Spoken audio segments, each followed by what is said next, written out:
Okay. Hello, everybody. Welcome to Real Talk Chronicles. I was supposed to have some theme music. I don't know what happened to that. Bill, where's my theme music today? Look,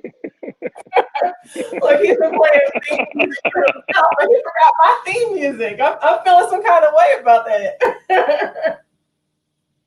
So, welcome everyone to the business edition of Real Talk Chronicles. I am your host for this evening, Malika Vaughn Foster. And oh, here comes my music. I was feeling slighted.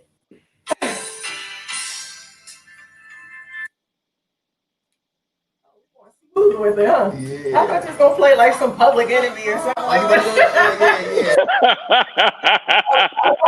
Sexy. I gotta keep it sexy. Yeah, I wanted something hardcore. Oh, okay, well, we can do that too. Everybody, we can do that. Look, he gonna come in with all this smooth, mellow elevator music. I like it though. We're from Philly. That's a good story to say. Exactly. Sharing to my page. Yeah, let me make sure I'm doing the same. Yeah, so on Bill's page, you'll see the share now button. You may have to refresh his page. Just pull it down and refresh it, and you'll see the live. Yep, I got it. Yep. There you go. Yep. Okay, this is a whole lot better. I need some good hype. There we go. I mean, it was nice. I kept you strong. I kept you sweet and sexy, baby. Do this. Let me and Dave fight the power. Look, I'm from North Philly. I'm all good with that fight the power. Thank you, my dear. I appreciate that. You're gonna join the conversation later, I know, so you and Dave can chop it up as well. So, welcome everyone to Real Talk Chronicles. I am Malika Foster. You know, I had to get my Get Hype music on. Thank you so much for joining us this evening. I'm so excited. What you laughing at? It's a real show. It's a real look right from my dining room. So we have a very special guest with us today, Mr. David Miller. He's a Philly guy, so we're going to talk all about that. On Tuesdays, we're doing this business segment. So this is our very third one. Dave, you're the third guest. So my first guest was Audrey Watson. She's originally from New York, but she's down in Maryland, and she's doing the darn thing with her. Okay. She makes rum cakes. Oh, they're so good. Wow. Yes. So good. And the second guest was me. Bill interviewed me 2 Tuesdays ago. So awesome. You lucky number 3. Lucky number 3. Yes. So I just want to send a shout out to everyone. I see you joining. I really appreciate you hanging out with us this evening. As Bill always says, if you like it, share it. Just please hit that share button. Spread the word. We are getting the word out about small businesses, large businesses, whatever it is. We need to shine the light. So that's what it's all about. David, my friend. What's up, Malika? What's happening? Nice to see you. It's good to see you. So wow. Great to see you. It's been a long time. I know I bum rushed you probably about 2 months ago when I realized I was right outside of your studio and went running in to say hi. Been a long time, right? It's funny. It's funny because my studio is kind of in the cut. Like Yes. If you don't know it's there, you don't know it's there, and people Right. are over this area for other things. There's the best eyebrow guy in the city is over here, so a lot of people come over to see him and get their eyebrows done, and they happen to see my studio. I'm going to tell you another funny story in a second about someone just happened to run into my studio. Right. My fiance.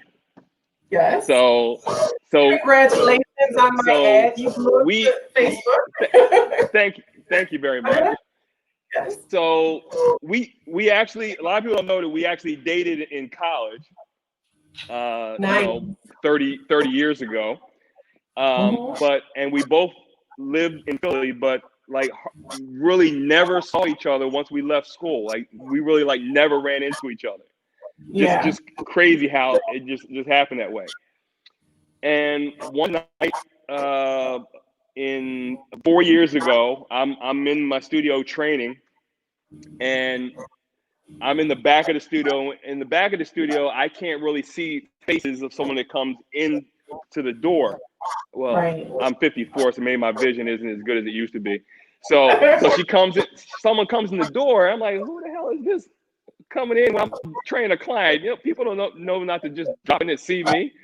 Right. And lo and behold, it's my fiance, well, my now fiance Tawana, who I had not seen in years, and she was actually training with she happened to be training with someone else at the time in another part of the complex, and drove past my place and walked in to say hello. She comes over for dinner that night and has never left. So it's funny how people just running, just find me over here just haphazardly and without even knowing I'm here. Yeah, I think you're in a great location. I don't know if you know this, like I'm born and raised, North Philly all day. However, I lived in East Falls with my mom. So probably about 5 minutes from where your studio is. And yeah, I was That's awesome. just getting my eyebrows done for the first time at that eyebrow place and trying to navigate out the parking lot. And I'm like, wait, David? Oh, okay, here he is. That was cool. That was a nice surprise. That was very, very cool. Very cool. Yes. But I know I've already told you, but I'm so happy for you and your fiance, and just like when we got engaged a couple years ago, everybody's like blowing you up on Facebook and phone calls and everything. Of course. It was awesome to see. It's great seeing friends being happy. It's awesome. So seeing you guys together, and you guys are always laughing and smiling. It's really cool to see that. So it's very cool seeing your friends smiling, seeing your friends happy.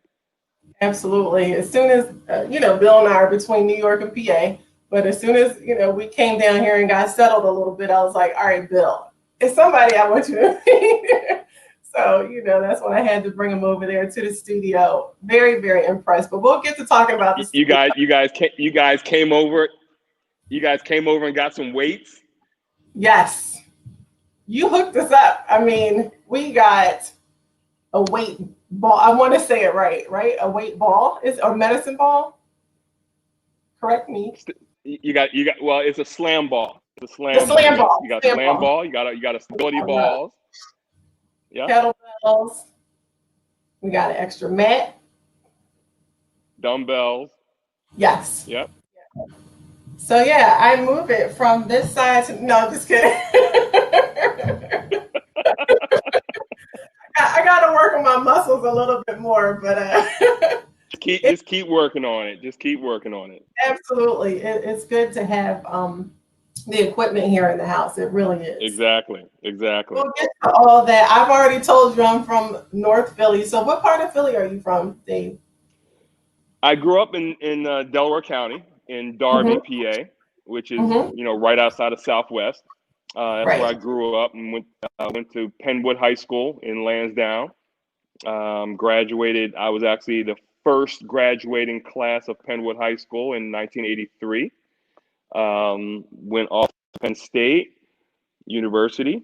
And that's where I graduated from. And then after Penn State, came back to Philly. Actually left Philly in 2003 and moved to Miami for 5 years. And then came back to Philly in 2008. Let's pause there for a second because you know how Philly is. Okay. And it seems like, we would always see each other out somewhere. Like there's this party or, that what was it, Urban Philly? I can't even remember like the names of some, Yeah. of the different events. That's And it. I always remember running into you and, hey David, just had a good time hanging out. Seems like 100 years ago. Time flies, time flies. But It does. It really does. I know you said you went to Penwood High School. So did you play sports in high school, or did that just start in college?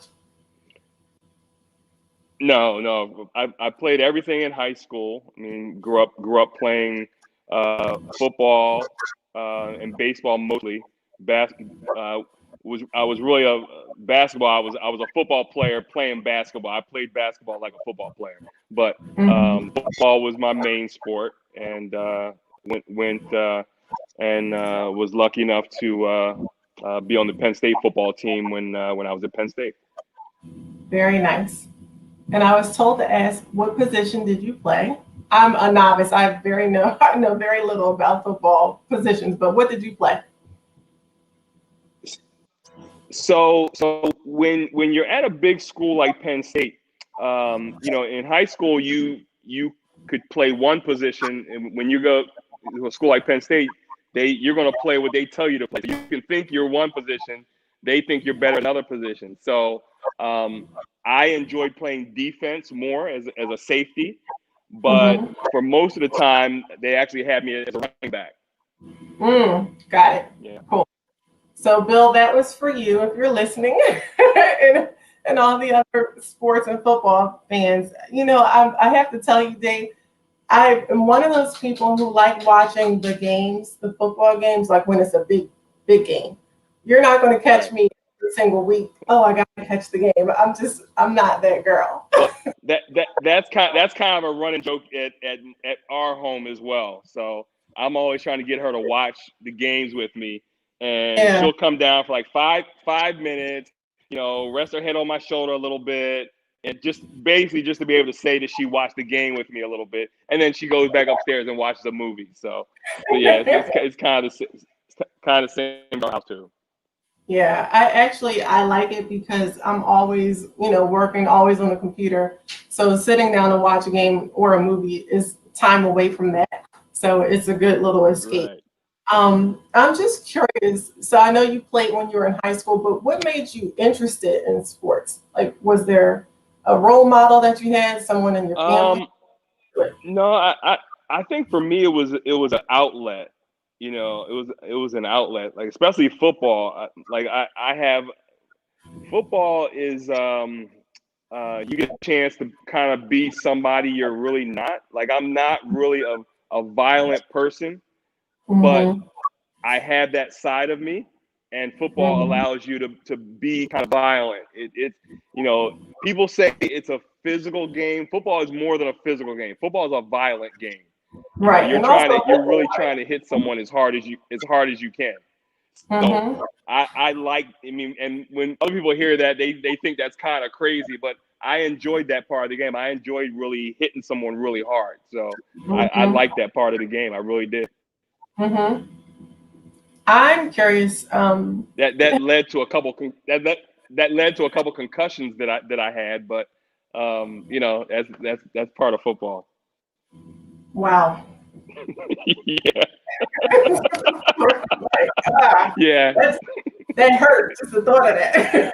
yeah, Wow. Dave, have you ever thought yeah. about? You don't really, it just. Can you hear me? I lost you for a second. What was the question? Yeah, No, now I can. I was just going to ask you. Did you ever think about going pro? Well, that decision was kind of made for me. So um, my sophomore year, football was going pretty well, but I wasn't paying much attention to school. So I left Penn State after my sophomore year, and I thought I was going to go home for about a year to kind of get myself together and get my grades together and get my head together. A year turned into 5 years. Woo. Mm-hmm. Yeah. So, and then after a while, and in my heart, I always knew that I could do the work. I just wasn't doing my work. Right. And so I went home. You know, you get a job, you get a car, and before you know it, you're not a student anymore. You're doing everything else. Right. But my mind was still always back at Penn State, wanting to go back. And you know, I finally just had to get it together and make it happen. So I started taking evening classes at the branch campus up in Abington to, you know, get my grade point average back up, get my confidence back up to do, you know, college work again. And I did that for a whole year and did, you know, got all A's and B's in every class that I took. And my last semester, I took a class which I thought was going to be basically like an easy A. It was, if I can remember, it was like introduction to exercise science and nutrition, something like that. I was like, oh, you know, I'm a jock. This will be easy class for me. You know, I'll know all this stuff. And lo and behold, I was learning, you know, stuff that I thought I knew because I was an athlete.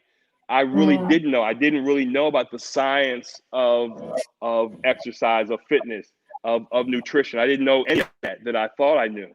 And for the first time, I was in a class that I was really, really interested in because it was something that just piqued my interest. And at the time, I was a business major. And the next semester, I went back to the main campus and changed my major to exercise and sports science. And the rest is history, as they say. So, to answer your question about not going pro, by the time I went back 5 years later, my eligibility to play football again was up. I hadn't played in 5 years, so it was just, you know, it's just how things turned out. Exactly. I think they turned out very well for you. So I want to talk about because I heard you mention Miami, and I remember back in the day, you know, I used to see you out, and then all of a sudden I didn't see you at all, and I heard, oh yeah, you could move to Miami. I was like, wow, that's so cool. So why Miami made you go there? Well, that's another interesting story. So Miami was always my place to go and recharge my batteries. You know, I used to go at least 3 times a year. A good friend of mine, O.J. McDuffie, at the time was playing for Miami Dolphins. Like I'd go down there and hang out with him. Another college buddy of mine lived down there as well. So I used to go down there and just have a great time. It was my favorite place to be getting out of Philly. Just a place that's still in the United States, but you feel like you're in the islands. Just a totally different atmosphere, totally different vibe. And I just always had a great time there. And I used to always say to myself, you know, if the right time came, I would love to live down here.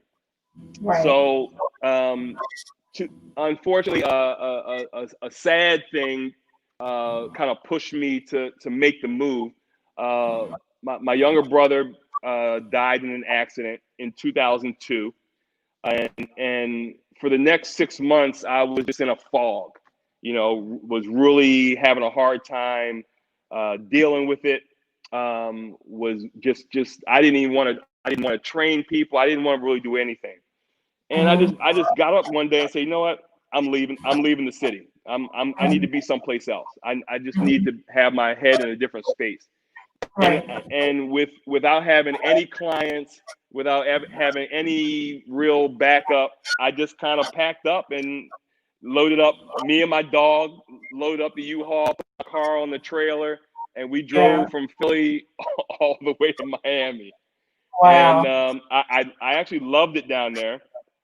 Unfortunately, it was just a bad time economically. George Bush was messing up the economy, and a personal trainer is, for most people, disposable income, extra money. So, you know, when people are tightening their belt, the personal trainer is the first thing that's going to go most times. So, even though, you know, every time, you know, I would get a new client, you know, thinking, okay, this is gonna hold me over for a while. You know, things just weren't going well business-wise the way I thought they would when I got down there. So I stayed for 5 years, and after the 5th year, I said, you know what, I can either keep my head above water being down here, and even though I'm liking being here, you're not having a good time in Miami broke. Okay, it's a terrible place. It's a terrible place to be if you don't have money, because all you're seeing is money. All you're seeing is people driving around in the best car, living in these beautiful homes, enjoying the beautiful life, and you're barely keeping your head above water. So that part of it just wasn't fun.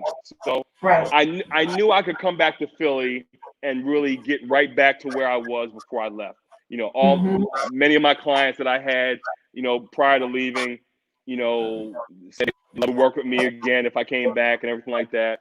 And so, I came back, started doing my thing again. And after less than a year, or about a year of being back, I decided to, instead of working out of gyms, which is what I had been doing up to that point, I decided just to have one spot where everyone would come to me. And in 2009, opened up my first space, and been doing that since. I want to, I mean, it's a couple of things that you touched on that really hit home.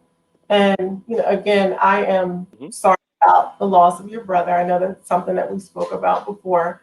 But, when things happen in our lives, it does make us take a look at, and something tragic like that, it makes us take a look at ourselves and how we're living our life. Because it's something Bill and I and my mom and I say all the time. Life is so short. Life is so short. It's more than words. What are you going to do every day you wake up? What goals have you been just sitting on and taking action on? So any time an event like that occurs, most people or certain people, look inside and say, okay, I'm going to make a few adjustments here just because I want to live my life differently. If not just for yourself, but for that person who cannot do that. And that's exactly what my brother would have wanted me to do. Like he was my younger brother. He really looked up to me, and he would have hated to see me just sitting around moping and being depressed. He would have said, man, get your ass up and go to Miami. That's what he would have told me to do. So, I really heard his voice telling me that, if this is something I really want to do, then go make it happen. So that's what I did. Exactly. My, my mom and my grandmother and I were very, very close. She's been gone for probably 15, 16 years, and it devastated me. So something that I remember about her was a lot, but she always smiled and she loved to dance. And I just remember her swaying her hips from side to side, or, laughing. And that's something that I said I was going to take on more of and absorb that, because that's what I remember about her, that she just had such a good heart and, cared about people, but she loved life no matter how little she had materialistically. It didn't matter. She lived a good life and she felt good about herself. And that's how I always want to be. Absolutely. Every day, no matter what absolutely. I want to feel good about myself, and the people around me, I want to make sure that they feel good as well. So, absolutely. So let's get back to Miami for a second. So as you were talking about packing up and, putting your dog in the car and getting on the road, I was thinking about almost 10 years ago when I got a job in New York. So that was in 2011, I guess. And I knew no one in New York. No one. And I got this job. I had no place to live. And, I had to start the following week for work. Yeah, it was. Wow. It happened so. I remember you, posting on Facebook that you were leaving. I remember that. Yeah. Well, I kind of did it on the low for like a year. So I was gone probably about 9 months. So no one knew I was going from Philly for 9 months. And then I posted when I decided to stay. Because, it's like you get the Gotcha. Like, all right, Gotcha. you know, it's a nice place to visit. I don't want to live there. You want to make sure things work out. I had to test the waters a little bit. You know?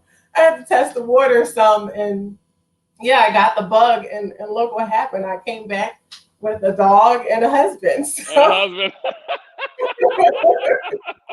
I think I made out pretty good, right? It was a pretty good trip. Yes, exactly. Yeah, for those two reasons, it was a good trip, but it felt good Absolutely. to come back to the area. But it was scary. I mean, as excited as I was about the job and meeting new people, there was a big part of me that was terrified. You know, Yeah. my way It's around, it's just being yeah, alone. it's a huge undertaking. You know, you're going someplace, you're leaving the place you've always known, you know your way everywhere around, you know so many people, you know all the good places to go, the bad places to avoid, you know, all that. Now you're going to this place where you really don't know anyone, you don't really know your way around. It's it's Yeah, it's something, but it builds character. It builds character. it It really does. proves to you that you can do almost anything if you can do that. Exactly. So, what was your technique in terms of getting your first clients down there? Since you didn't know anybody and it was kind of a new venture, how'd You you go know, about? Miami is it's so different than Philly. Philly, a lot of times I would get clients from word of mouth, from other people that knew me, that trained with me, that saw me training. So I would always get calls from people I'd never even met, but they got my name from other people. Miami Right. was it's really strange. The black people down there do they don't really mingle like we do here. I don't think Hmm. they don't like go to all the same places and Right. you know and network the way that we do. So I mean, Yeah. I would just give my card to everybody. I would just Yeah. everywhere I was just meeting people. I was just, you know, just trying to, you know, give my card out and tell people what I do and everything like that. Right. But it's Miami is a very different place, especially for us. Yeah. It's a very different place. The Latin folks run everything, and they really keep things internally. Like, and they don't.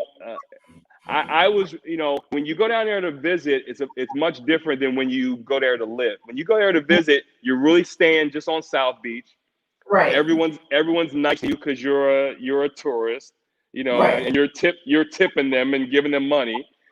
And Mhm. then when you live there, you see a totally different dynamic that at least I found that I found a lot of the Latin folks to be kind of racist, Mm. which really surprised the hell out of me.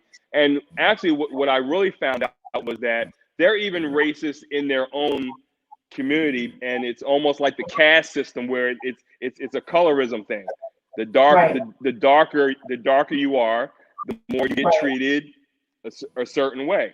And so I dealt with that a lot. I mean, and several times I had to let the Philly come out Mm-hmm. and let people know that, yo, I'm not from here. I'm from Philly, Exactly. and I'll punch in your mouth. Exactly. So, you know, Yes. you had to let people know that, you know, you're not going to tolerate them treating you and talking to you a certain kind of way, because it happens a lot down there. It's really it's sad, but it's really true. Yeah, I have had a very similar experience in Miami, of all places, from a business perspective. Hmm. Mom and I did an art Hmm. show in Miami, and we got a double booth right on the corner. So when you're doing an art exhibit, that's prime Wow. location. You know, we're not Wow. Sure. aisle. Sure. We were right on the end, and we had two booths. So it was large. It looked beautiful. Of Was course, was was it Lincoln? Was it Lincoln Road? no, it wasn't Lincoln Road. God, I don't even remember the name of the street, but it wasn't too far from the Okay, Wynwood district or something like that. Not too far from there. I know. Is it? Yeah, that's the big art district now. Yeah. Exactly. And every December they have Art Basel. So and they have a lot of different. Or Basel, yep, sure, Exactly. So it yep, was during that sure, week. yeah. And, you It's a know, real big event, yeah. huge. It's a huge event. Um, this was probably Huge about event. huge. And we drove, it was great. We rented the truck, the whole thing. You spent a lot of money to be there, to get there, the whole thing. And Sure. it's very Yep. important in your artwork. So we purchased extra lights to make sure that the whole booth, everything was set up really nice. And I'll never forget that one of the coordinators of the exhibit came up and he's like, it's too bright in here. It's a little too bright in your booth. I think we should take down some of these lights because they need some lights over there. What? Somebody else's booth. David, I could not believe him. So you know how you count to 10 really quick, like, okay, how I'm going to handle this. But I told him absolutely not. Like, we paid for these lights. They're not going. Kidding me? So you just reminded me of that. Like, yeah, I had a similar experience. Wow. Nothing against Miami, however, that just it Yeah. definitely that It's taste in it my mouth. it that's absolutely a part of Miami. There's no question about it. Yeah, yeah. But you know what? Those things just make us stronger. Anytime. That's It, it. it, Absolutely. so one thing I was going to say to you is, from an entrepreneur perspective, people see the end result. Like people walk into your gym and they're like, wow, it's beautiful, it's huge. Yeah. I Yeah. love Yeah. it, right? They look at everything and it looks great. But people don't see what you did to get there. They don't Yeah. see Absolutely. everything that you did to get there. Yeah. So, it's interesting because all the hard work and all that other Yeah. stuff takes place in the back end or behind the closed door. And Sure. I mean, and it's it's funny because I have clients that have been with me, since I opened the first location. Like I said, this is the third unit I've had over here in Sherman Mills. The first spot was only about 1,000 square feet, and I outgrew that after a few years because the boot camp just got too crowded. It used to be steaming up in there, so I had to go to a bigger location.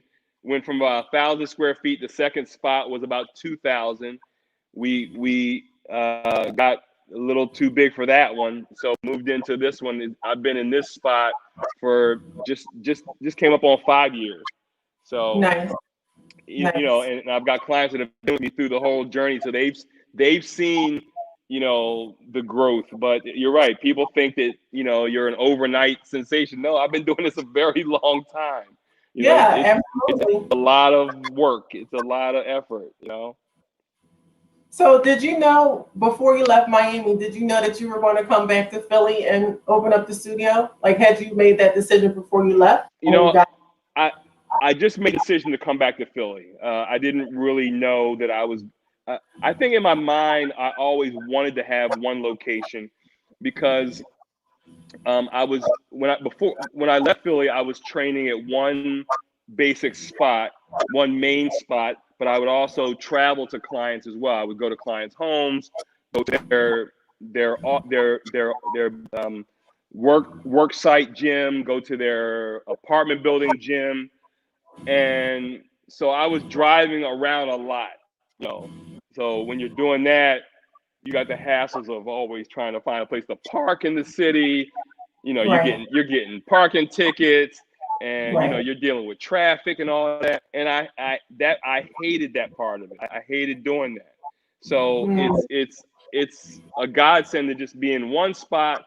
Everyone comes to me. I've got yeah, everything I need here to train my clients the way I want to train them. I don't have to worry about parking or traffic or anything like that.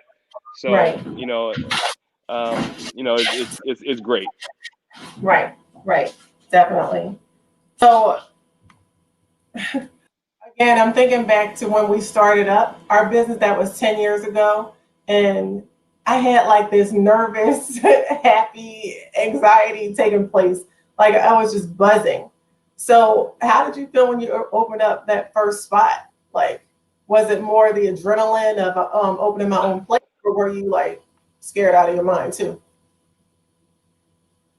It's a little bit of both. You got you got that lease payment you got to make every month.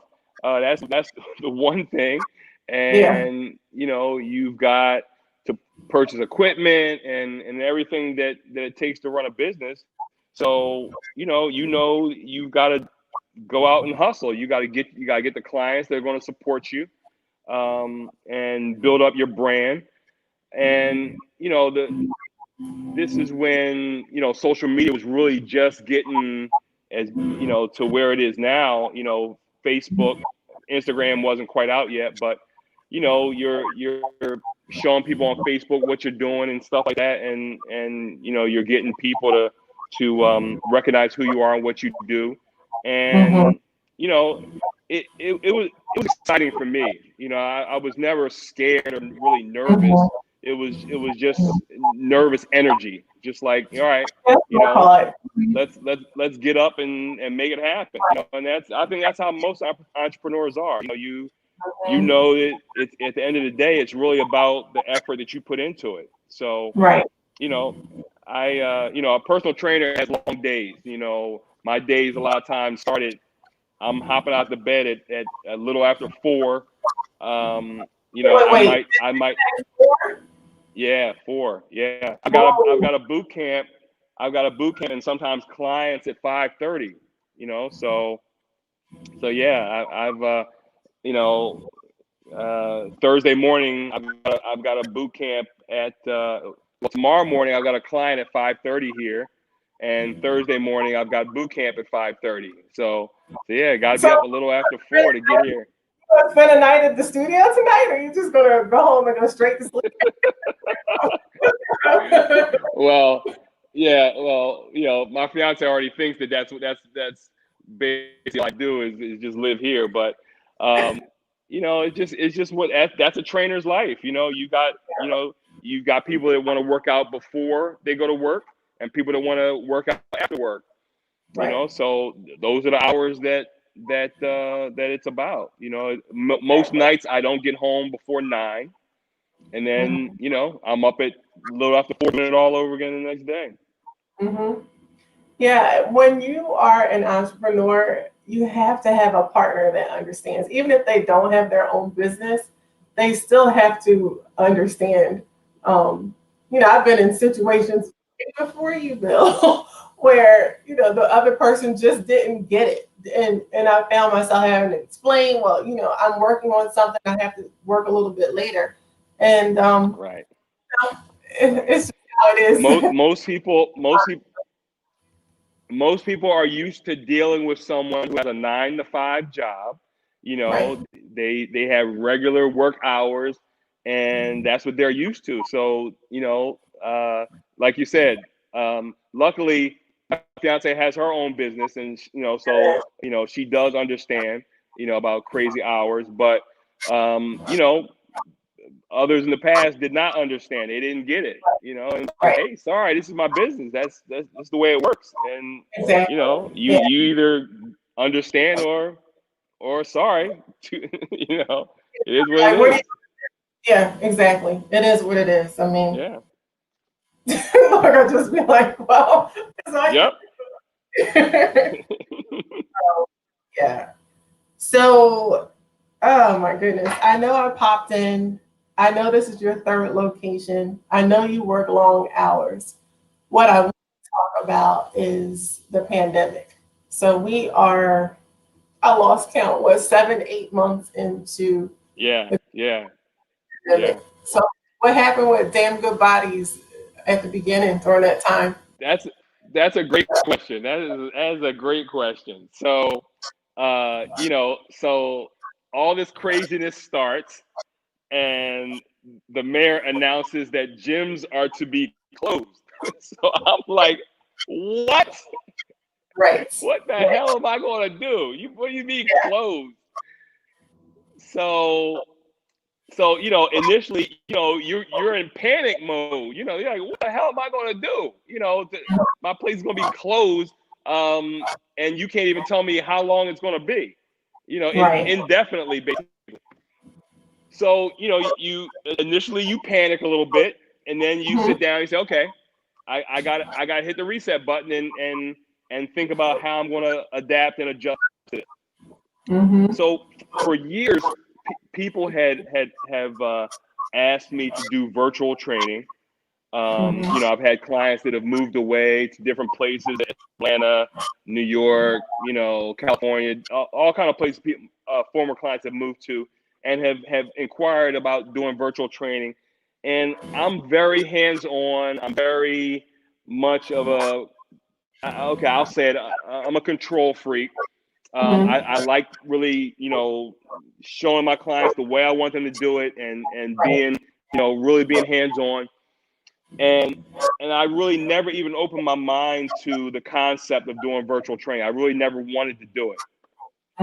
But COVID-19 made you have to switch gears and say, okay, I need to look at, what virtual training is going to entail. So my clients, once I told my clients what we'd be doing, we're going to start doing our group classes virtually, my one-on-one clients as well. All my clients came to the studio and bought up all my weights for them to be able to use at home. Good. So, we just downloaded Zoom, which I had never used before. I think like most people had never, unless you're someone that works in an office or something like that, and you've used it before. I don't think most people have used Zoom before all this. Yeah, So right. downloaded Zoom and just started doing the workouts virtually, and really it to my surprise, it worked out really great. The client still supported the studio. Still supported me and were still doing their sessions like they normally would if they were coming in live.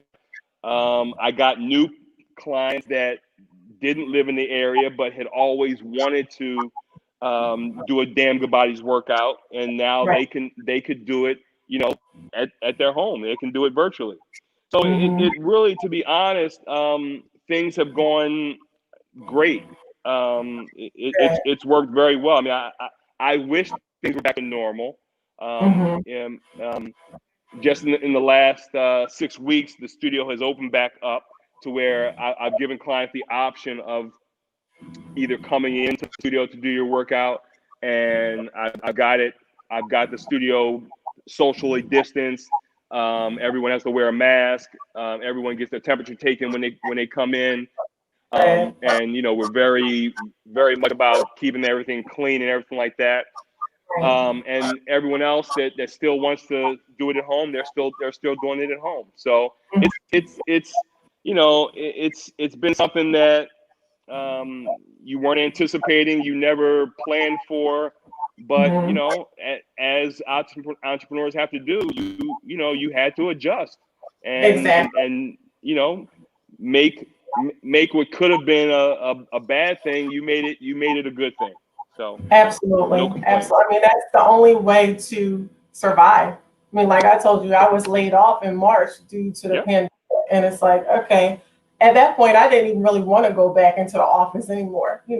I didn't want to sit around people in a queue. Right. It wasn't clean. So I had to quickly think of another way to have an income. And the next best thing for me was to start my own business at that time. Still have the art gallery, but also start up the web design business. I want to shout out because we have some people, and my window closed. So the people that were on earlier, I don't see your names, but shout out to my cousin Kendra, my cousin Tina, Marquetta and Marlene. I know you're there. Paula, Colin, I remember seeing your name. Tina, get to your question in 1 second. Michael, Sue, Teresa, I see Bill, you are on the ball saying hello to everybody. So thank you. Thank you for doing that. We have people that are watching us live on Facebook. We have people that are watching us live on YouTube as well. So I know, David, you shared it to your page, and I just want to say, anyone who is watching this great interview with Mr. David Miller, if you're watching it on his Facebook page and you're commenting on there, I'm not able to see those comments because I'm looking at the live on Bill's Facebook page. So if you want to ask David a question or just give him a shout out, hop on over. Bill's page is open, so you can go to Bill Walker's Facebook page, or you can go to the Real Talk Chronicles YouTube page, and I'm able to see those comments pop up right on the screen. So please, if you have any questions for David or comments, let them go. And make sure you subscribe to Real Talk Chronicles on YouTube. Say that again for the people in the back. Make sure you hit the subscribe button on Real Talk Chronicles on YouTube. Thank you, David Miller. I have to tell you, I told Bill this morning after I sent the flyer to you, I said, I didn't even have to ask David to post it to his Facebook page. He just went right on ahead and did it and posted it to Instagram. Some people you do have to, do you mind, will you? So thank you for taking that initiative. I appreciate it because it helps both of us. Absolutely. On everyone. That's what it's all about. And I want to point out, the name of your company is D.A.M Good Bodies, but a lot of people may not know that D.A.M actually stands for. So D.A.M is my initial, David A. Miller. David Anthony Miller is my full government. When I was a kid, I used to run around the house saying "damn, damn, damn" and tell my mom, I can't get in trouble for saying that because you named me. So that's my name. I'm just saying my name, so I'm not cursing. It has a damn good ring to it, so we'll go with that. I like it. Yeah. So my cousin Tina has a question. She says, "Hi, David. Do you have different levels of training classes? For example, beginner, etc." Hello, Tina. The answer to that is no. I do not have different levels of classes. What we do in class is everyone is doing the same workout, but everyone is at a slightly different level. So I have clients that have been with me for 10 years, and they're at an advanced level as far as the training, the weights that they're lifting, the exercises that they do. And for most of them, I really don't have to really tell them to do much during the workout. I pretty much tell them a certain exercise and they go right to it. Someone who's more of a beginner or kind of, more of an entry level, you might be doing the same exercise as that advanced person, but just maybe in a modified version of it, or you're doing it with just your body weight instead of using any weight until you're able to master that move with just your body weight. And then you start with doing a much lighter weight than that advanced person. But before you know it, you won't be a beginner. You'll be doing things. Most of my clients that I'm working with right now, if I would have told them, when they started, a year ago, 2 years ago, that they'd be doing some of the things they're doing right now, lifting some of the weight they're lifting right now, they wouldn't have believed me. But the body is a very amazing piece of equipment. Your body is an amazing machine. Once you train it to keep doing something, it's able to adapt and do a little more, and a little more, and a little more. Most people have just never had anyone to push them to work out at a certain level, and that's what I'm here for.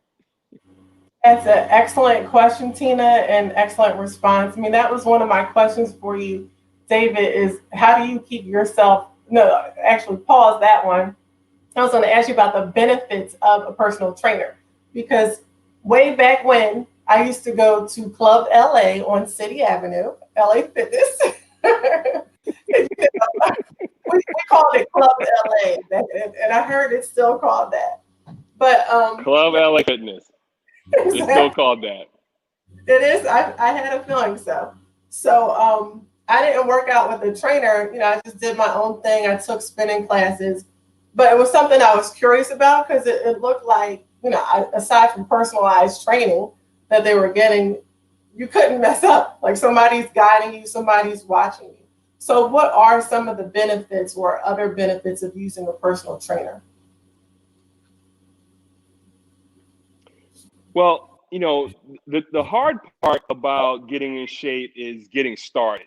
Okay, so if and once you get started, you need to know what it is I need to do. What do I need to do to achieve the goals that I've got? I want to get my body in shape. I want to lose fat. I want to tone up my body in a certain way. Unfortunately, most people don't know the right way to do it. They don't know the right exercise to do, or the right way to do certain exercises. Like you said, being at a place like Club LA Fitness, it was an entertaining, I'll use that word, place to be, because you never know what you might see with people working out up in there. I used to see some exercises that I had never seen before, and I don't think most people ever saw it before either. I think they kind of made some of that stuff up, some of the stuff that I would see. And what I mean by that is, the last thing you want to do when you're working out is to get yourself hurt. And if you're not doing things with good form, with good technique, learning the right way to do exercises, it's very easy to hurt yourself. It's Right. very easy to hurt your back, hurt your knee, hurt your neck, hurt your shoulders. So it's very important to learn the right way, the right form, the right technique to do the exercise that you're trying to do, to get yourself in shape and to keep yourself not from being injured at the same time. So Mhm. learning how to do exercise the right way is one great benefit of having a trainer. Second thing is having someone really that is going to hold you accountable. And I text my clients all the time, Mhm. asking them, what's going on with your nutrition. How come you missed your workout on Monday? Monday is one of your days. It's having that accountability factor. You know that you got someone that you got to answer to, and someone that's not going to let you slack as you might on your own. So it's that. It's it's having proper programming. And what I mean by programming is learning how to put a workout together. There is a right and wrong way to put your workout together, and not just haphazardly just doing any old thing and most likely you're not going to see great results that way if you're not putting your workouts together in the right way. There is a method to the madness, and there is a science to it as far as putting your workouts together in a certain way to get the results that you're trying to get. Exactly. Good question. Tina said thank you. She appreciates that. You're welcome. One thing that you mentioned is about nutrition, and that's a question that I have for you. Because I think I recall seeing that you go to the grocery store with some of your clients. Yeah. Tell me about Um, that.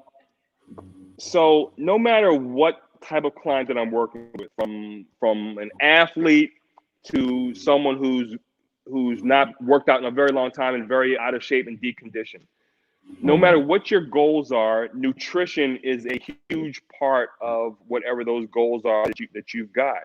I Mhm. could put someone on what they think is the best workout that they've ever done. They might say, "Man, I've never worked out like that before. That's a dynamic. That was the best workout I think I ever had." Right. And that would be fine. But unless at the same time they're putting as much emphasis on the nutrition, they're never going to see the optimal results that they should see. Yes, Right. they'll see results, but not where they could be if they put your workouts and your nutrition together at the same time. Right. And that is where so many people fall off.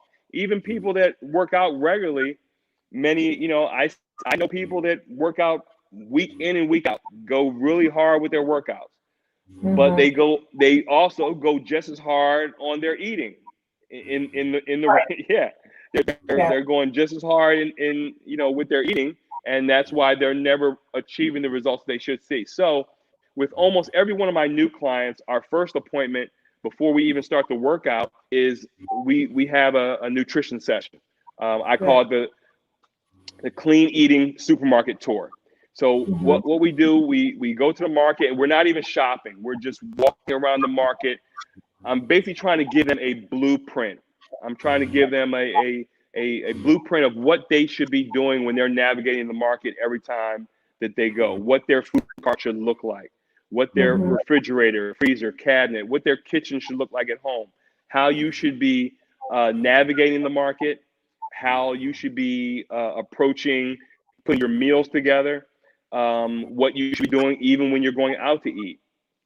So I try to make the session more of a positive thing instead of just telling people, don't eat this, don't eat that. I really try to show them all the great things that are there at the market that they could be eating, that they're not, that they still can enjoy their food, but just eat in a healthy way. So I have a confession for you. I have huge sweet tooth. Huge. Okay.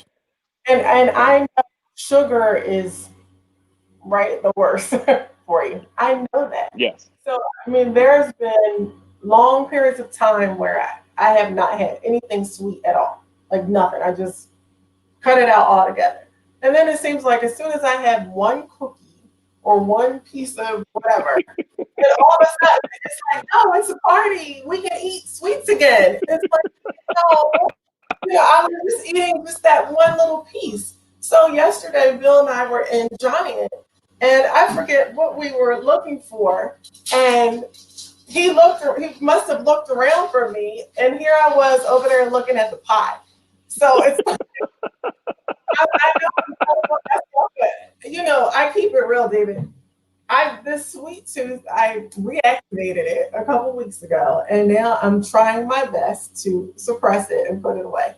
So I'm listening. Okay, so I'm going to surprise you with my answer. So, being a Philly guy, I love almost all things Philly, and one of the things that personal trainer David Miller really loves that is Philly is tasty cakes. Oh wow! You're not going to believe this, but my fiance will verify it. I eat a tasty cake pie almost every night. What? Almost every night. Almost every night. Hear this part? No. Almost. I have a tasty cake pie almost every don't night. Tell us this. No. I'm gonna put it all in context. Okay. So at the end of the day, what matters is, are you at a caloric deficit? What that means is, did your body burn off more calories than it took in that day? Okay. So if the calories you are allotted for that day is, let's use the number 1,500, which is around a number I think that works for most women. Okay. So let's say for you, the calories that you're allowed to have for today was 1,500. As long as that tasty cake pie fit into your 1,500 calories for that day, and you burned off 1,600 calories that day, that tasty cake pie does not matter. That is not going to mess up your body. What matters is that you burned off more calories than you took in that day, and I do that every day. So that is what's about. I'm not burning it off. So you got to work on continually burning it off, and that's why weight training is so important, because weight training keeps your body's metabolism high. It keeps your body always burning calories and burning fat. So when I do the supermarket session, I actually encourage my clients to find low calorie or reasonable calorie treats. For example, when you go in the frozen section, there are several different brands that the treats are about 150 calories. And I strongly recommend those type of treats. Find something that I usually use about 150 as the barometer. Find treats that are about 150 calories, and you can have one of those every day if you want. Okay. As long as you're staying in your caloric deficit, you're fine. Got it. So don't beat yourself up about.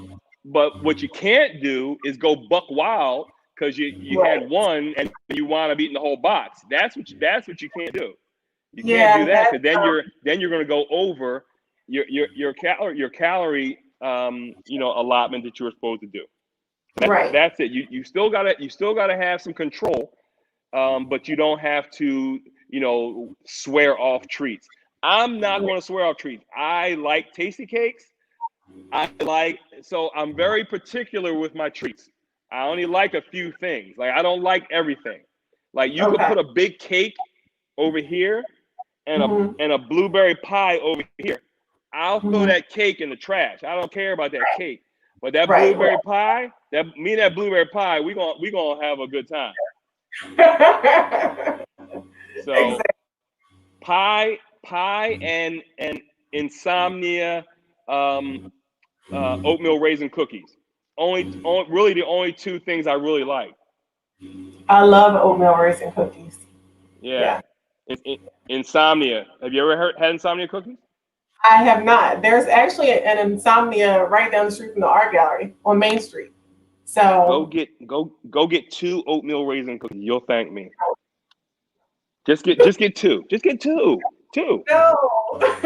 eat one day. Eat the second one. Don't eat both the same day. But get yourself an insomnia oatmeal raisin cookie. You'll thank me. All right. I will say David said it's okay to do that. Exactly. That's it. David said it's fine. The trainer said it's okay. So you can't go wrong. Exactly. But the other thing I want to talk about, and you see I'm guzzling down my black cherry water here. So I know drinking water is important. But one thing I want to talk about is alcohol. Because I remember that was one question I had for you. You drink, and you said, oh, everyone asked you that question. Because you see someone who's so fit and you just don't think that all you drink is water all day.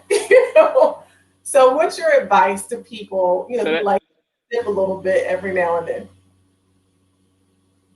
So again, that's always funny that people think, I don't eat treats, I don't drink. I do both of those. I'm a Penn Stater, so drinking is like in my DNA. Yes, I do drink, but you have to do it in moderation. You cannot. You number one, you can't have a lot of drinks, and you can't have drinks every day because alcohol is empty calories. So those calories, you're getting no nutrition from it. Your body is just holding on to those calories, and most times it goes right to your stomach. So you have to moderate how much you're drinking. I tell my clients, you're going out to a function, have yourself 2 drinks. Have a 2 drink. You got a 2 drink limit. Milk those 2 drinks, and cut it off after that. Because you do more than 2. Number one, you're going to keep going, and you're going to be starting to eat a whole bunch of junk food with those drinks. So you got a double whammy. So have try to limit your drinking to no more than 2 days a week, and try to limit it to 2 drinks every time that you do it. So if you're going to go out for the weekend, try to make it just 2 of the days of the weekend you're going to go out and have 2 drinks, and you got to cut it there. You can't do more than that because it's too much. You can very easily throw away a whole week of great eating, of great workouts, just by one real day of buck-wilding with your drinking and your eating. So you have to moderate it. Exactly. And I really think people need to hear that because we're all in. Most people are just sitting at home, and there is no going outside like we used to. We're not going to happy hours. So what are they doing? Yeah. People are sitting in the house eating and drinking. So fortunately we have a really nice home gym that we've set up with, dumbbells and kettlebells and barbells and stuff like that.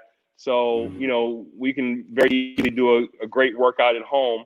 So I always strongly recommend, for especially during these times, for everyone to have yourself a little small home gym that they can do their workouts. But you've got to be conscious of stocking your refrigerator with healthier foods, and Right. really watching how you're eating and how you're drinking during this time, because there's going to be some people that you're going to see out at some point soon. You ain't going to recognize them, because it ain't going to be COVID-19. It's going to be COVID 29 or COVID 39, and that's going to be the weight that they put on during this time. Yeah. So you've got to be conscious of what you're doing, because it's very easy when you're just sitting home watching movies and watching all these reality shows and all that, and all you're doing is sitting around eating and drinking. Before you know it, you done put on a whole bunch of weight that you're going to be unhappy with. Exactly. It's true. And I have to tell you something that I'm trying to be more conscious of, because when I tell you I can sit for a couple of hours just sitting there working, and then I'm getting up and I'm like, oh, I feel a little stiff. I've been sitting too long. So, when I was in the office, because I wanted to just get away from some of the people, I would, just get up and go and Sure. take a walk around. But I'm not doing that now. So, I am trying to make a conscious effort to, take stop breaks to Yep. get walk around. And honestly, I need to start walking around the block. It takes 5 or 10 minutes Sure. to take this spin around. So those are some of the things that I have been thinking about that I'm going to start doing, because it's not for me to be away from my computer for 10 minutes or so, just to get some stuff. Yeah, those folks who are sitting home, working from home these days, absolutely need to do that. They need to, something you can do. Like you said, you can just get up, take a 15-minute break, walk around the block a couple times.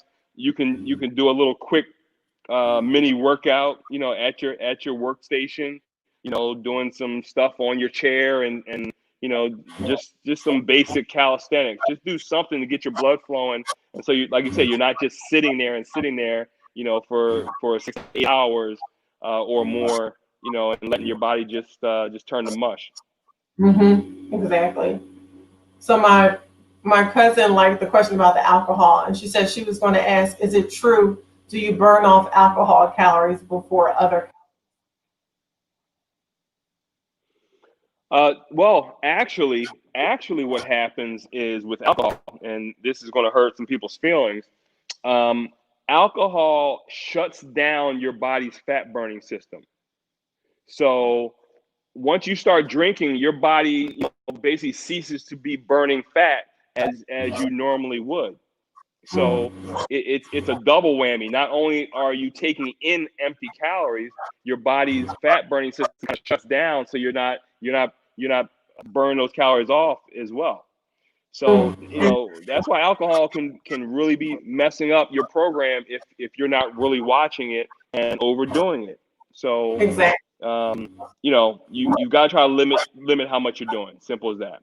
That's Exactly. There's some things I'm kind of moderate, lenient about, liberal about, as far as what you're doing with nutrition. But alcohol is something that it can mess you up so much. Alcohol and sugar are really two of the worst things you can be doing on a regular basis with your nutrition, because it's really messing up your whole plan. Right. I agree. So I want to go back to your, is it clean eating tour? Is that what clean eating grocery tour Mm-hmm. for new clients? So then what is the next step? I just want to talk a little bit more about the services that you offer at Damn Good Bodies. The next step is the workout, and I train people two different ways. I train people either it's a one-on-one session where it's just you and I doing your session, or it could be a small group. It could be you and Bill, for example. I train some couples, or you and your girlfriend, or you and your sister, or it could be a three-person session. So some people like doing it one-on-one. I train some people, 2-on-1, some people 3-on-1. So that's one way that I train people. The other way is a group workout, which is D.A.M. Good Bodies Boot Camp. Boot camp is the same type of workout that I would train a one-on-one person, but it's a group of people doing it at the same time. Right now, and going forward, boot camp is both in studio and virtual at home. So like last night there was about 6 people here at the studio training during boot camp, and there was maybe about 15 people on my computer screen at home following along, and they're doing the same workout. So Nice. it's one of those two ways. It's either a private session or it's a group session. The boot camp is scheduled several times of the week. Monday morning at 5:30 a.m., Monday morning at 8 a.m., Monday evening at 7 p.m., Wednesday morning at 8 a.m., and Wednesday night at 7 p.m., Thursday morning at 5:30 a.m., Friday morning at 8 a.m., and Saturday morning there's 2 sessions, 8:30 a.m. and 10 a.m. And each session is an hour long. Excellent. Good. And all that information is on your website, damgoodbodies.com, correct? It's all on the website, damgoodbodies.com. Yes. Yeah. Yes. You don't remember what David just said. You don't have to. If you were trying to write it down, it's all good. Just go to his website, damgoodbodies.com, for the complete schedule. Everything is on there. Everything is on there. Everything is on there. So we had a big week last week. The election. We did. We had a great week last week. We did. You know, I absolutely love your posts. And that's another reason I knew that you and Bill would hit it off so well, because exactly. they're very similar in nature, you know, which I can definitely respect and appreciate. But it's been an interesting almost 4 years. And I think interesting is a great word. That is a great word to use for the last 4 years. Yeah. It's time. So you know, getting on that subject, you know, even though politics, now people like myself that advertise and promote their business on their social media pages, I know a lot of people that don't discuss things like politics because it does alienate some people. It does, people who have a different viewpoint or different opinion, feel some kind of way. I know I've lost Facebook friends and things like that, and so be it. It's unfortunate, but with what's been going on the last 4 years, what we've all seen go on, there's no way that I could, in good conscience, be silent and just act like I don't see all the stuff going on. I have to speak out about it. That's just how I feel about it. And if I lost you as a client, if I lost you as a social media follower, then so be it. I'm sorry about that. Actually, no, I'm really not sorry, but it is what it is. I've got to speak my mind. And it's interesting, going to Bill's page, Bill being a former police officer, former detective in New York, and knowing that a lot of officers are conservative, and the backlash that he gets from a lot of his former colleagues and stuff like that, and he still sticks to his guns and speaks his opinion and says what he feels, and I respect that, because that's, at the end of the day, you got to be able to look at yourself in the mirror and know that you stood up, because at some point, you look back in history and you look at what our folks did in the 60s, the 50s and the 60s, and stood up and marched and got beat and got dogs sicked on them and stuff like that. And you got to ask, and at some point someone's going to ask, well, during your time, what did you do? Were you silent? Did you sit back and just ignore this guy that sat in office and ran the country a certain way? Did you say anything? Did you speak up? and I have to be able to say, yeah, I did speak up. I voiced my opinion and told the truth as I saw it, and I didn't stay silent, and that's why the events last week turned out the way they did, because enough people were tired of what they were seeing, what they were hearing, and the way the country is going, and people got up and did something, and that's what you have to do. It is. Yeah, I think, like you said, it was a conscious effort for people to get out and say, I'm tired of what they've seen. Like I've always tell people, I think he just disrespected the Oval Office. He was very divisive in everything that he's done and said, even to this point now, in accepting defeat, he's like a little brat. You know what I mean? He's like the little kid that if he can't play, he's not gonna let you play with his ball. You know what I'm saying? Like, Yeah. Like I want to punch he's you like a 5-year-old that you taking out of Chuck E. Cheese. You take home early out the Chuck E. Cheese party. He don't want to. He ain't leaving. He having a tantrum. Yeah, exactly. He doesn't want to go, and it's crazy that he's like that. And that's why I've always felt like it was just so disrespectful for the Oval Office. But the one thing that I've told Malika, and just like I do in the other show, we have to remember that the 70,000 people voted for him. I was just going to say that. I mean, that's crazy to me. Like, we all know that there are racist people out here. It's that crazy. Amount of them, like, we knew they existed, but that many? That's bizarre. Yeah, on the real, you almost have to, in some way you almost have to thank him for bringing all those people out. Right. You know what I mean? Because because like most of us really knew that so many of those people existed, but Black people are the most forgiving people ever, man. We always want to believe the good in people. We always want to believe that there's more good than bad. And unfortunately, man, this has shown how many people that racism and white supremacy is not a deal breaker. They're cool with it. It's, what? Yeah, he's racist, but you know what? I'm still gonna roll with that.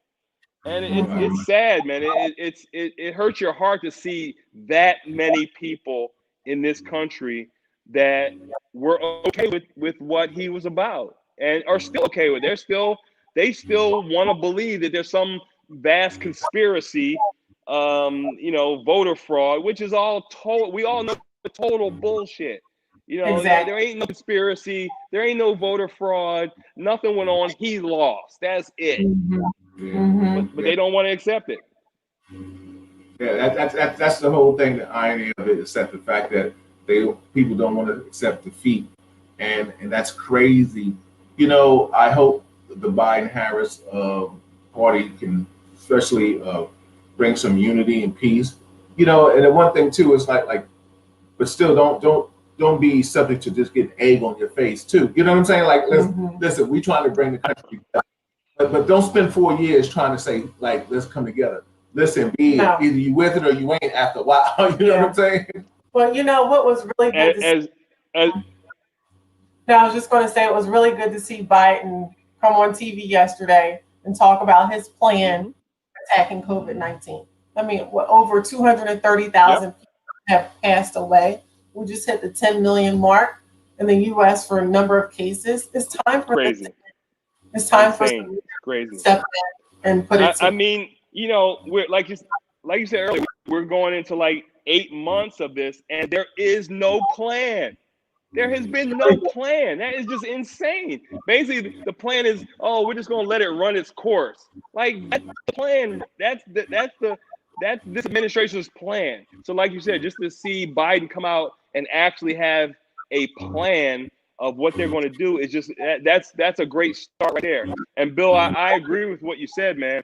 As much as I love Obama, that's the one area that I think that he failed in, like you said, trying to appease the other side too long.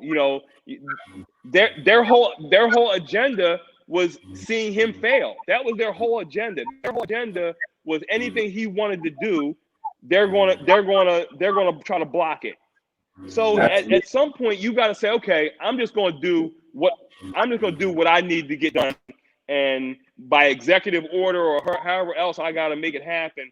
You're not with me. Oh well. I'm just because that's what Trump did. He did what he wanted to do.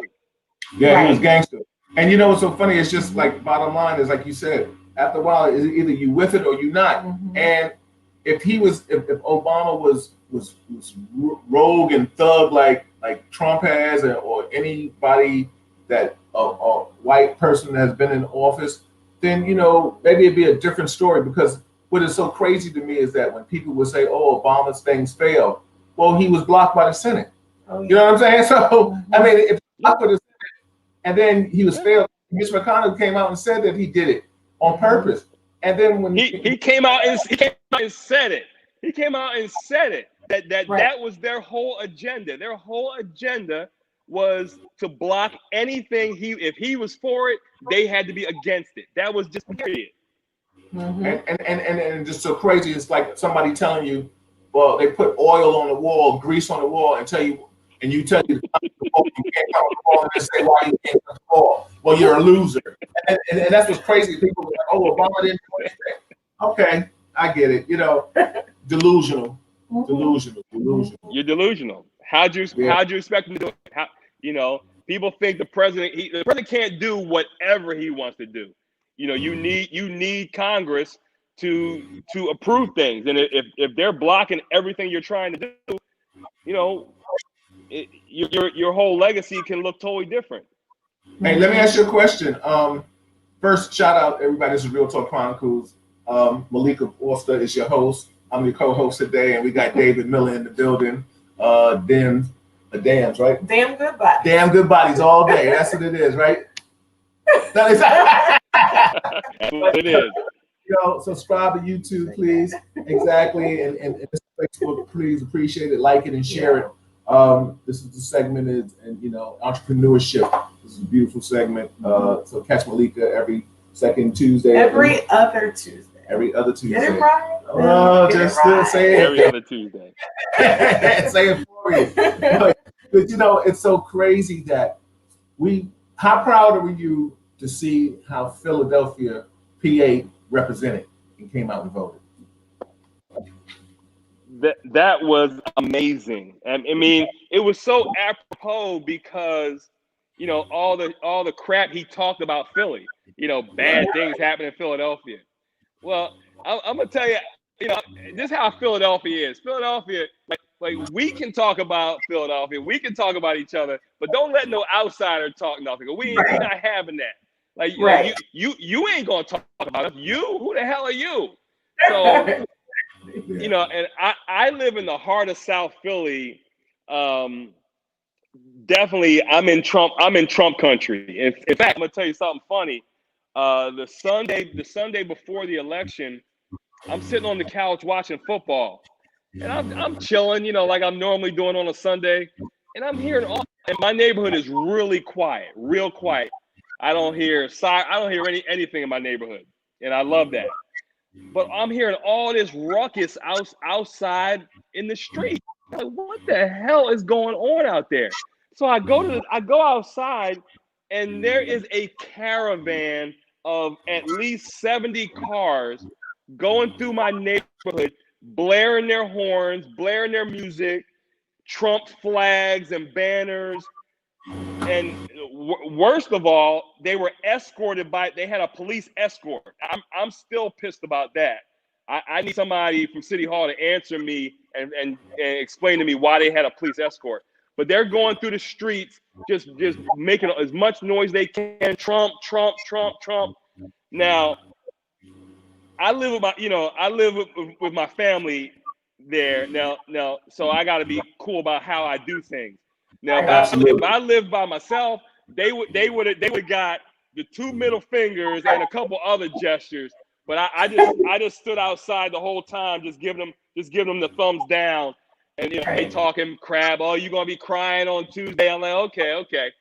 So Tuesday comes, I go to my local polling place, and I'm in line. The line was probably about 50 deep by the time I got in line. wasn't nothing but Trump folks in line with me. They got their hats on, they got their Trump masks on, and I was like, okay. So I'm saying to myself, man, and I'm seeing all them, and I'm like, man, I hope in the rest of the city that we come out and vote, like, because they were out in my polling place. And when I found out later today, talking to so many people on Facebook, that all the folks that were in other places, that they said they was out deep, lines were deep to vote, for Biden. That made me happy, and to see what we did after the fact, that's amazing, man. It's a great feeling. Philly definitely came out. Yeah, and shout out to Georgia. I know y'all got some Senate seats up, so people don't forget Georgia and represent out there, because it's not over. Absolutely. We need those Senate seats. Yeah, definitely, man. So what's next in order for David Anthony Miller? What's the sky's the limit for this business, or where are you going next? Well, I mean, you know what, man. This like Malika had touched on earlier about doing things virtually. For a long time, I never opened my mind to it, and now you see that you can reach people. I could be training someone that's across the world. You can train people anywhere, anytime, and so it just opens up different avenues and opens up different possibilities as far as me branching out and training more people all over. So I'm working on that right now. damgoodbyes.com, damn goodbyes online. Working with people all over as much as possible, any way that I can reach them. That's awesome, man. So before, where it was just I had to see someone just here at the studio. Now I can see someone wherever they are. Yeah, I heard you earlier. I know for you too, it's tough being entrepreneurs. People have to yeah, it's a sacrifice, but with any success comes great sacrifice, and people have to understand that. If you Absolutely. Friends, absolutely. Yeah. If you can't, if you're not that, I like Malika said it earlier, it takes a certain kind of mentality to be an entrepreneur. There's no question about it. You can't be afraid of failure. That's number one.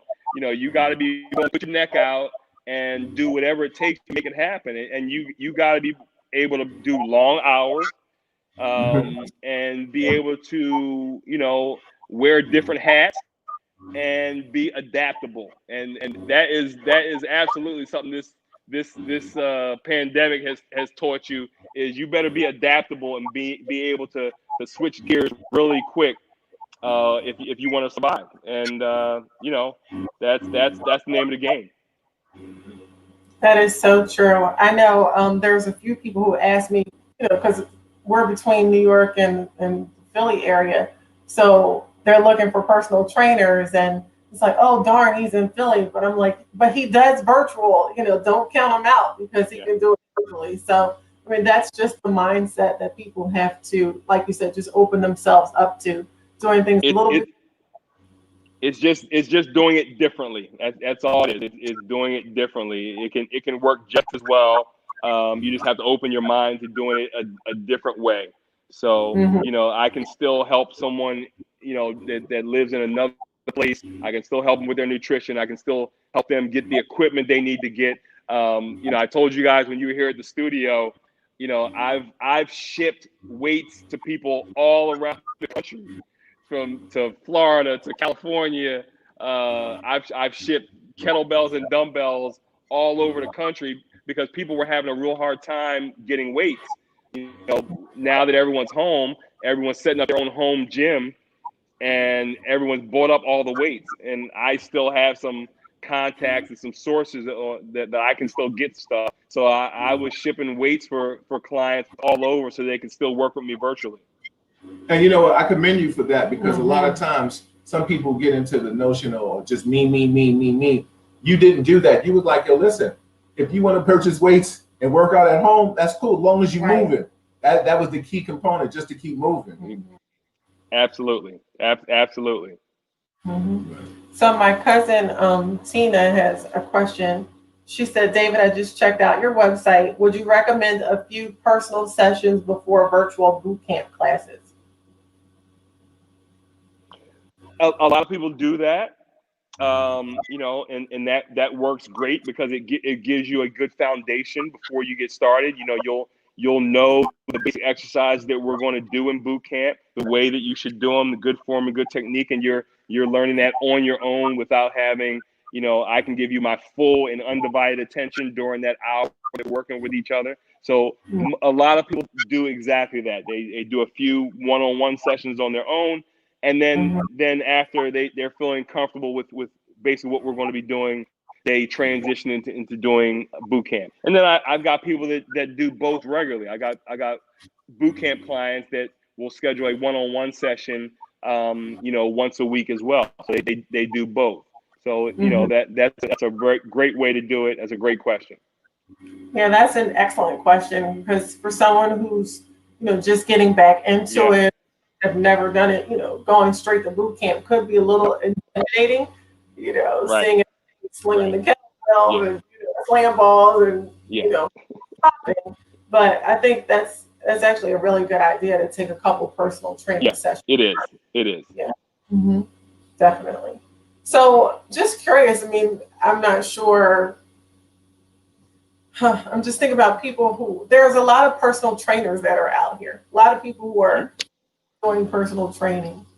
What advice would you give them? I mean, obviously you're a living example, your studio is, but what advice would you give somebody who's thinking about even going into personal training or maybe one day owning their own studio? Well, first and foremost, it's education, and it does not have to be like, you know, I went, you know, the whole route of getting my degree in exercise and sports science.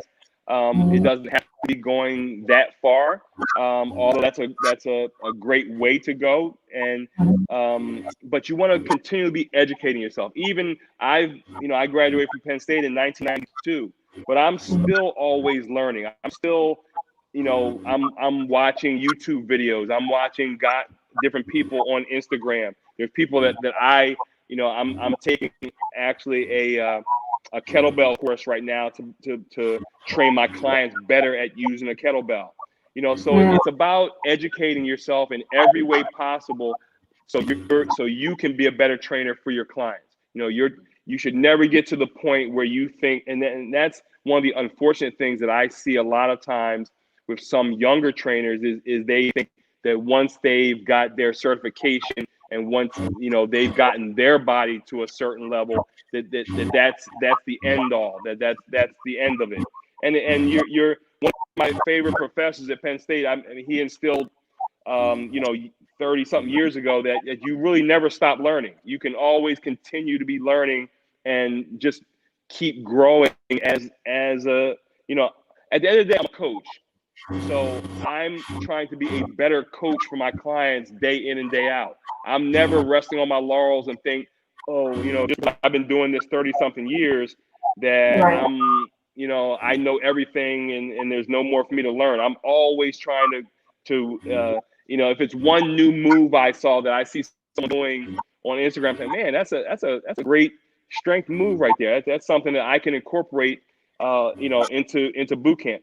My clients don't always like that. They're like, oh, damn, he's been looking at videos again. He gonna bring something else in the boot camp. They rolling their eyes, but at the end of the day, what you're trying to do is to bring more to your client. You're trying to bring more to help them at the end of the day. That's really what it's about. As far as yeah, Bill. Is there any recertifications that an instructor of your magnitude has to do, or is it just like, you know, once you do it, like a driver's license, once you do it, you just, you know, you have a driver's license, but you have to renew it. Is there anything that trainers have to do like that, or is that just, you know, one shot? So that's a great question, Bill, and that's kind of a talking point in the industry, that there should be some type of national certification, like for nurses, for example. You know, all nurses have to be certified in some way. a national certification, and that's how it should be. I believe for personal trainers that there should be some type of national certification that you would have to have in order to work with people, because it's very easy to get people hurt and to injure people. I've seen it, and at Club LA Fitness, Malika, and not knocking anyone, but I've seen some training up there that I literally had to turn my head and not watch, because I did not want to witness someone getting hurt with what I was seeing. And and what's worse really is the internet these days, especially Instagram and Facebook. People are doing things for likes. They're doing things just for just to get a bunch of people to click like because it looks cool. Well, looking cool doesn't necessarily mean safe, or doesn't necessarily mean beneficial, or that it's going to help someone. It just looks like, man, that was something I've never seen before. But that doesn't mean it's something that everyone should be doing. A lot of people have different limitations. They have a past injury or some type of limitation that prevents them from doing certain things. So everything isn't for everybody. So there is not a national quote unquote certification. There are many different certifications.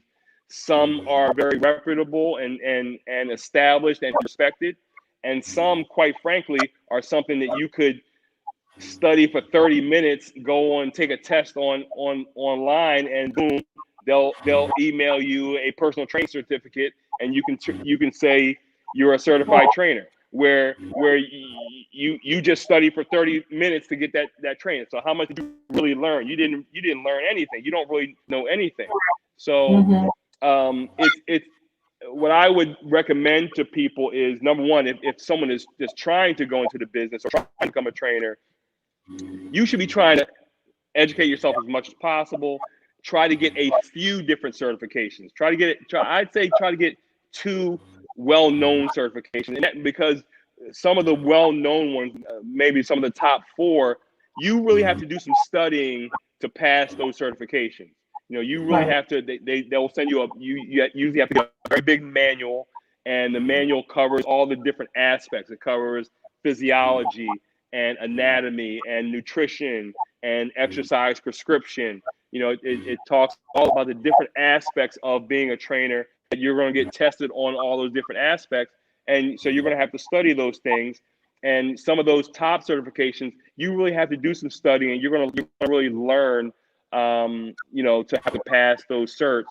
But even still, even once you pass those tests, that should not be the end of it. That should not be the end of you learning. That should be the start, really. That's just your start, and you should be continuing to try to get better. And most of those require you to have take continuing education courses to keep your certification going. Let me ask you a question too. Have you ever, and I guess this might be a 2-parter, have you ever had to tell a client, I can't work with you due to lack of laziness? Because there's a difference between a person being lazy and a person having injuries. And I think after a while, anybody can, especially a professional, can tell the difference between laziness and injury, or a person that has injuries. So have you ever had to just say, like, listen, this is no. Yeah. Go ahead. No question. I've absolutely had to cut ties with people because, like you said, every single person that you work with is different. You have people who have a very high motor and will give you every single thing you've got, and other people that you've got to sometimes push some buttons to get them to do what you think that they need to be doing. Everyone has different energy levels, different strength levels, different capabilities, and you as the trainer, you have to kind of learn what that person is able to do. What is their ceiling? And you are continually trying to push them to get to that ceiling that they can try to get to. Most people have never, unless they played a sport at a high level, or they've been they've been athletic at any point in their life. A lot of people have never been pushed to working at a certain level. You know, Bill, you've been into the martial arts for years. You're used to working at a certain level with your art. A lot of people have never done anything like that. So they've never trained their mind to keep pushing, to keep going. They get, most people work out on their own. They'll get to a certain point, and they're going to shut it down. Okay, I've sweat a little bit. I'm feeling a little bit. Okay, I'm good. Well, no, we got a little more to do. And you have to train people to get to work at that level. But unfortunately, there have been people that they weren't willing to do that. And and me as a trainer, I'm not. And there are other trainers that absolutely would keep taking your money just because you showed up, and they would have a coffee hour with you the whole hour and just talk about what's going on in Basketball Wives and things like that. I cannot do. I can't do that. That's not me. I cannot do that. I will give you your money back and tell you, you know what, that trainer over there, maybe you might be a better fit. And I'll say, maybe it's just me. Maybe we just didn't click. Maybe it's not you, but maybe you'll work a little better with someone else. But I would not be able to work with someone like that that's not able to push their or not willing to push themselves. You're a coach, and you have to coach people, and that's the essence of building a champion. Absolutely. And who you push. They always talked about the Yankees and how Joe Torre, he was able to coddle all those different personalities. And that's what it is. Some people, like you said, yo, do it. Some people be like, come on, do it. You know what I'm saying? It's just finding that right button to push, but getting them to keep it, Yeah, and I mean, it's all about a person's internal drive. Right. Obviously, you have it. People look at the pictures and ooh and ah, but it took a whole lot of work to get there. Forget the tasty cakes. We're not even going to talk about. But you are working hard. You worked hard to get there, and you work hard every single day to maintain it. Right. And that's the part that people don't get. Because your body is your business card. Absolutely. That's right. That's right. But it's with anything in life, and just like we talked about when you're running a business, there are certain things that take place in the background that people, may not see. They may not be willing to do, and that's the reason why they may want that, but they may not have it because they didn't work to get it. Mm-hmm. Right. So to finish off your question, you asked about what advice I would give to other trainers that might be looking to get into business, to open up their own place. Having your own place it can be a grind. You day in and day out have to number one, you gotta run it, or unless you're going to have someone else do it, and you've got to be accountable, reliable. I can't be calling my clients. I got a client tomorrow morning at 5:30. I can't call it. Text him at 5 o'clock and say, man, I feel like staying in bed today. I don't think I'm going to make it. He would understand once or twice, but after that, he's going to be like, you know what? I think I need to find somebody else. Exactly. So, you've got to be reliable. You got to be dependable. You have to be day in and day out. We all have bad days to where we don't feel like it or whatever. But guess what? My client don't care. That that my client is they're paying me for my service. They don't really care that I had a bad day, at home or whatever. I gotta turn all that off during that hour and focus on my client, giving them the service that they're paying me for. Let me ask you a question. You have to have all that. Yep. Let me ask you a question. How do you work out with your clients, or do you have your own regiment when you're all alone and you do Dave? How often do you work out? I do not work out with my clients. Absolutely good. So I probably train myself about 4 times a week. Not as much as everyone thinks I do. Everyone thinks I'm in here every day, killing myself every day. I do not. I'm 54 now. My body needs to rest more than it used to have to. So, Right. you know, I still work out very hard, but I work out smarter than when I was younger. I was, you know, I thought of myself as a machine. I could do whatever I want to do, whenever. I didn't warm up. I didn't stretch. I didn't do any of that. I just come in and just do whatever I wanted to do because my body was able to do that. Now I'm 54. You know, I mean, I'm an in shape 54, but my body still is 54 years old, and I have to train smarter than I did when I was in my 20s and my 30s. I just train differently and give myself a little more rest than I did in the past. So not you know, still go hard, but just go smarter and give myself a few more rest days than I used to. Awesome. Go ahead.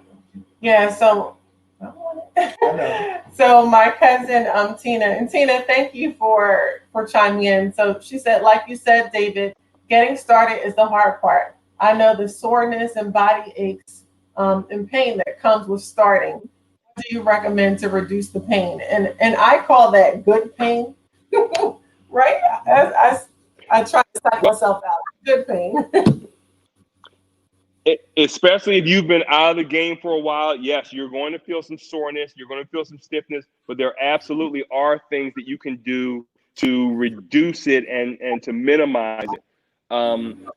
So with your muscles, so you have three macronutrients where you get your food from: carbohydrates, protein, and fats. Protein's job is to repair and build muscle. So one of the main things I see with especially a lot of female clients is that they're protein deficient. They're not getting enough protein in their diet. So once you have decided that you're now going to become a person that works out, you need to be focusing on increasing your protein intake and making sure you're getting enough protein daily for your muscles to be able to repair themselves from your workouts. Okay, so I personally recommend trying to get about 1 gram of protein per pound of body weight that you are. So let's say you're 170 pounds. You should be trying to get about 170 grams of protein every single day. It's hard to do that with just food. You should be trying to get as much of it from food as you can. And that's why I also recommend supplementing with protein shakes every day. At least one, as many as 2 protein shakes every day will help you reach that number that you're trying to reach every day. So again, whatever your body weight is, you're trying to reach that number in grams of protein every day. So let's say you had a chicken breast. A chicken breast is probably about 30 grams of protein. So with every one of your meals, you're trying to get about that amount, a good serving of protein. So you had chicken for lunch, you had eggs and chicken sausage for breakfast, you had salmon for dinner. So every one of those meals, you've got a good serving of protein, and then 1 or 2 protein shakes sometime during the day, which will help you get to that number that you're trying to reach. Secondly, there's different supplements that you can take. One supplement is called BCAA, or branched chain amino acid. You can put a scoop of it into your workout water, and you're sipping it during your workout. It helps your muscles not fatigue so much during your workout, and it also helps your muscles not be so sore after your workout. Making your protein shake. The main fruit that I recommend in your protein shake is mixed berries, especially blueberries are blueberries help your muscles also recover from muscle soreness. Okay, so snacking on blueberries or other berries, or putting them into your protein shake, again, will also help your muscles recover from the muscle soreness. And lastly is working on your mobility, both with doing body weight stretching after your workouts and using what's called a foam roller. I strongly recommend everyone have a foam roller if you do not have one. A foam roller is basically, I've got one sitting right here. Yeah, there you go. So like this is a foam roller. This one in particular is called the Grid, GRID. You pretty much like lay your body on it. It's like having a rolling pin, and you're you're kneading your muscles. You're basically, it's almost like giving yourself a massage. You're putting your body weight on it.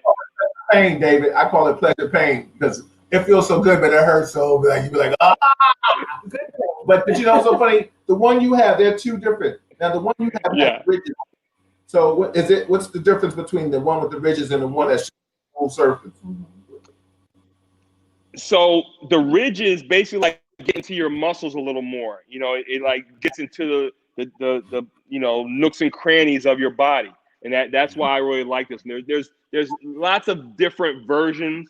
As long as you can get a basic one, it definitely will work. I really am a fan of this one in particular. But like you said, you know, it hurts so good. I get on that for at least a couple minutes almost every day. A great time to do it is right before bed because it when you wake up in the morning, you're not so stiff and so sore and so tight. And the more often you do it, the less it hurts so much because your body's getting used to it. You know, the first time that you do it, you're going to hate it. You're not going to like it at all because all you're doing is feeling that sore spot, and you're putting that pressure on the sore spot. But what that's doing is that you're pushing that soreness out of your muscles, and you have to get your body used to doing that. So it's definitely something that if you're not doing it, that's one of the main things I recommend anyone that's working out using is a foam roller. It really will become like one of your best friends. Yeah, it's like the massage from hell. You know what I mean? It is. It is absolutely. It is. So I guess we could also learn how to teach each other how to give massages. Yeah, exactly. That comes with the territory. I've been asking for comes with the territory, absolutely. It comes with the idea. Good. Well, David, I just want to tell you how proud I am of you. You know, I can't help but look at you and think about the back in the day, you know, people in Philly and all of us hanging out and having a good time. And it's like, okay, so where is he now? And where is she now? I'm so for you. I'm so proud of you. Like we were saying earlier, you didn't just talk about it, you're actually doing it. You're doing the damn thing. And your life. Thank you very much. Thank you. Schedule, everything about you, you're setting such a fine example, not just for men, but for women, for anybody. Your drive is a lot to be said for that. You know, thank you, Malik. I really appreciate it. And that's really what it's about. I mean, the thing that I post daily, you know, on social media, you know, I especially our folks, you know, and you've seen during this pandemic, so many people you've seen pass away that really a lot of them were due to pre-existing conditions that really if a lot of people had been working on their self in some way, probably would have made it through, you know, the disease, you know, the illness, the virus. So I'm always trying to get our folks to focus more on our health. You know, life is a beautiful thing. You know, I want to see so many of my friends doing great things like you. You know, I want to see people smiling and happy and enjoying life. And the only way you can do that is to take care of yourself. You know, you don't have just, you know, you just celebrated your 50th. You know, congratulations. You know, my fiance just celebrated her 50th. You know, I'm 54. You know, when we were in our 20s and 30s, you know, I think when we thought of a 50-year-old, we think of some old rundown, you know, beat up person, you know, and you don't have to be that, you know, that, you know, a certain, you know, just because you're 50 or however old, it does not mean a death sentence, does not mean you have to be in bad health. It's just about how you're taking care of yourself. And that's what I'm always trying to preach. It's funny that you said that because I think what we saw when we were growing up was a 50 that looked like a 50. I think that you see more like maybe just our generation, you know, people just work out. Like you look at people at our age and you're in just great shape. You know, like how old are you? You like say word, you know, like oh, like that's what's up. So I mean, everybody out there that for a better life, this is what it is. You know, everybody's trying to see tomorrow. No matter how you get to see tomorrow, is absolutely. I mean, Absolutely. wow, this is a great Good show. point, Bill. Absolutely, Yeah. man. Absolutely. David, it is almost 9 o'clock. I wasn't sure how long we would talk, but 2 hours. Wow. So I want to Yeah. thank you so much for the great conversation. Thank you for having me, guys. It's great seeing you guys. You know, I can't wait till, you know, life is back to at least to normal, and we can, you know, the four of us can really go out and hang out and have a good time again. So looking forward to that. Before you leave, I've always asked everybody to give some positive affirmation before you go to the people out there, the listeners, and tell the people how to reach you. Tell them what show you was on too, and like I said, give them some positive affirmation, just from either a health or just in general life or politics, whatever you want to say, brother. You got a couple of minutes to say what you want to say. Well, you know, everyone can reach me at as you see flashing across your screen. You can reach me at damgoodbyes.com anytime. You can email me there. You can find me on Instagram at damgoodbyes. Find me on Facebook by my name, David Anthony Miller, or my like page, D.A.M. Lead Personal Training. So you can find me anywhere on social media. Very, very easy to find. As far as giving you a daily affirmation, you know, like we just talked about, you know, don't let this situation that we're in right now allow you to lose your health. You know, actually, you know, you can, just like I had to do, Malika had to do business wise, you can make this a positive thing. You know, you can make it, okay, so I'm locked down in the house much more than I had to be. So I'm going to build myself a little gym. You know, get yourself some dumbbells, get yourself some kettlebells, get yourself some exercise bands, and start doing a daily workout. You know, whether it's with me or whether it's on your own, or finding some show that you're watching on cable to work out with. But just get some activity, and you'll see how much better you'll feel. You know, even during this time that could be kind of depressing for a lot of people. You know, that exercise is definitely, for me, the time that I work out things going on in my head. You know, when you're feeling a little down, you know, those endorphins you're feeling during your workouts are something that I don't think a lot of people realize how great you feel, you know, from your workouts. So try to just make it happen. Find a way to get a couple workouts a week, and your body will thank you for it. Definitely. David, it's a pleasure, man. Get to see you soon, man. Thank you, guys. Had a great time rapping with you. Get some rest. Everybody, click that like button. That like button on YouTube. Tell me where to click it.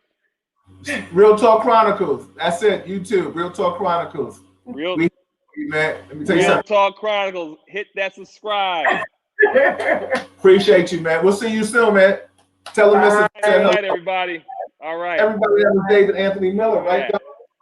Philly, right? Philly. That's how y'all do it, right? Exactly. That's a beautiful thing. Bye, David. Thank you.